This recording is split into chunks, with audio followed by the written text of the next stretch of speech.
So Harman finally decided to listen to the film photography community and release Harman Phoenix 200 in medium format.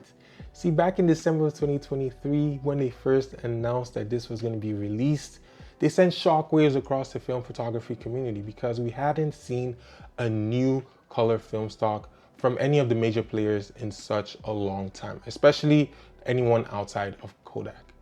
I made a video talking about my experience shooting with it when it first came out in 2023. I'm going to link it up here and also in the description down below if you want to check that out.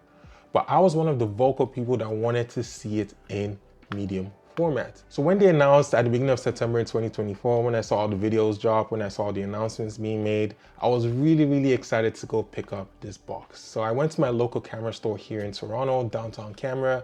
I was able to pick one up for $16.99 plus tax, so it came up to just under $20. I just wanted to pick up one box first just to see what it was going to look like and if I liked the experience of shooting with it in medium format. Now I do want to shoot it under the same lighting conditions that everyone else has been shooting it under, which is mostly daylight under harsh contrasty situations. I wanted to shoot it under one of my most favorite lighting conditions, which is on a foggy day. Now, I've been saving this film stock, and this past weekend on Saturday, we had the perfect foggy conditions. So I took my Fuji GW690, which means I'm only going to be getting 8 shots. I took it out with me and I decided to shoot this roll of Harman Phoenix 200. So come along with me on the journey. I'm going to take you out, show you the situations, show you the shots I was able to get. I'm going to be talking to you about the results on the other side of this video. Let's dive right into this one.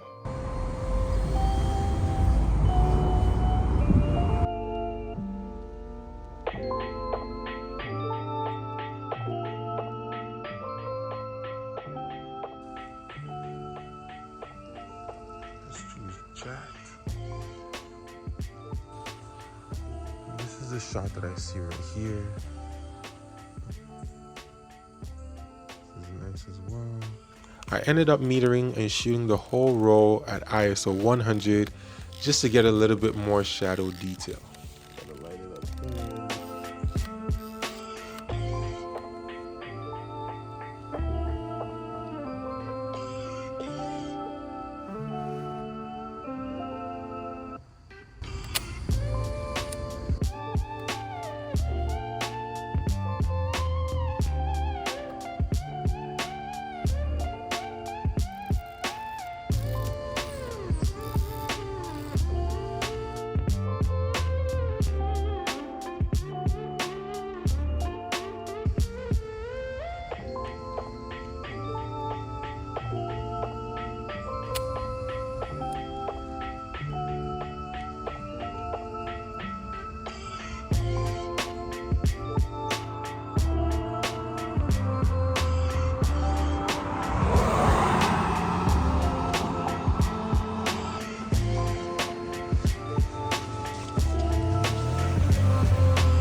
I had to run onto the road, compose the shot, and quickly take it before any more cars came in to ruin my shot.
sun is really trying to poke its head out. The more the sun comes out, the less fog we have.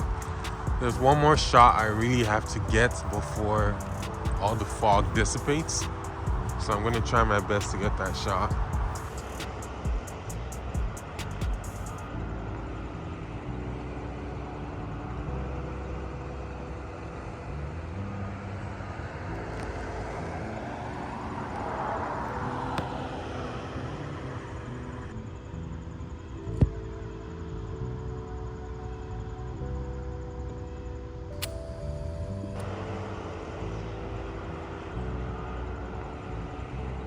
I developed and scanned these rolls by myself. I developed using the FlickFilm C41 processing kit, and I scanned it using my Epson V600 scanner. When it comes to the negatives are what you expect or what you came to see with this 35mm Harman film stocks. They are purple. They do have the same sort of base as the 35mm film stock, just a little bigger. So if you've seen what the 35mm looks like, the 120 is pretty much the same. Now that we've seen what the results look like, let me just take you through some of the results I was able to get and what I really liked about them. There are three main things I want to talk about when it comes to this film stock. The first thing being grain. Now going into shooting this, I knew what this film stock was, mostly because I had shot 2 rolls of it in 35mm. So I had an idea of what I was going to be getting, which is why I decided to shoot it at ISO 100. But doing the exposure that way meant that I was going to be increasing the shadows, therefore giving it a lot more grain.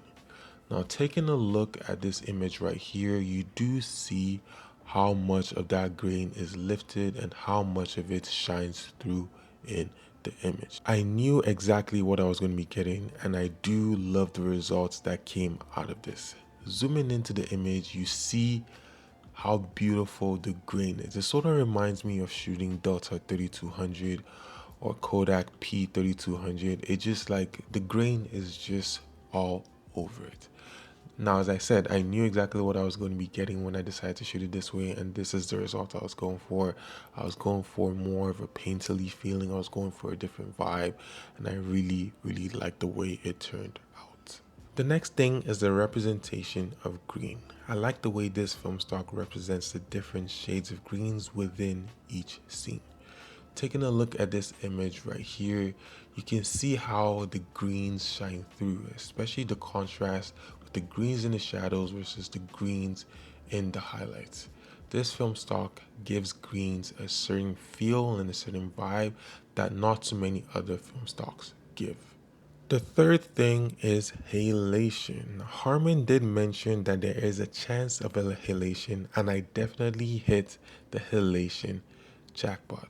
Let's take a look at some of the images that can show you what the halation is actually doing.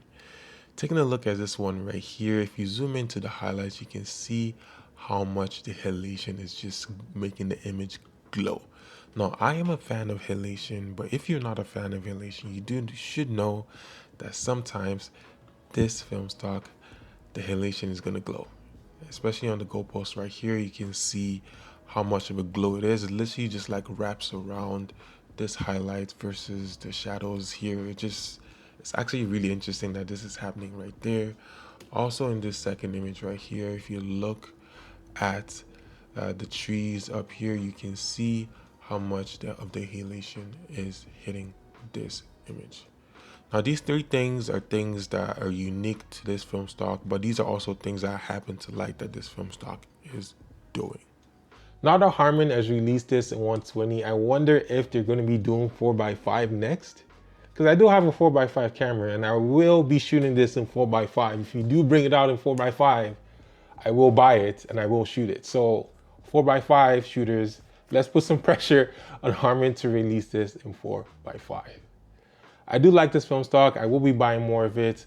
Let me know if you shot with this Harman Phoenix in medium format. Let me know what your thoughts are on this film stock. If this is something you're into, let me know what you think about these foggy images. Do you like shooting? Would you shoot this under foggy conditions? Or what conditions would you shoot it under? Let me know in the comment section down below. Until next time, make sure you stay safe. Make sure you shoot film. and I'll catch you in the next one. Bye. Yeah.